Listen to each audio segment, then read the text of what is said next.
दादा, यावर्षी देवाकडे शिमग्यात काय मागितलंस?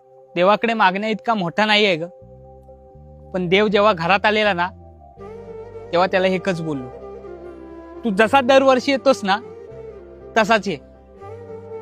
अगं हे काही लोक आहेत ना तुझ्या नावाने धंदा करायला बघतात.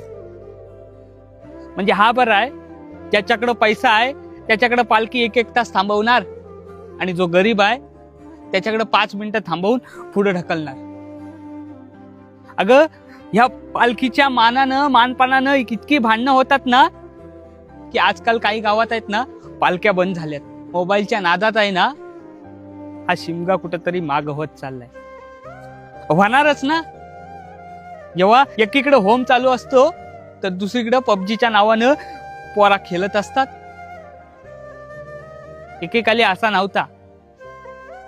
अहो आम्ही जेव्हा लहान होतो ना तेव्हा एकीकडे होम चालू असायचा आणि दुसरीकडे आम्ही दिंड्या आणि आमट्या घेऊन त्या फोडायच्या. ती एक जुनी आठवण होती. देवा तुझ्या सणाला परंपरेला कुठेतरी गालबोट होत चाललंय. हे कुठेतरी थांबायला हवं आणि आपली परंपरा आहे ना पहिल्यासारखी पुन्हा चालायला हवी.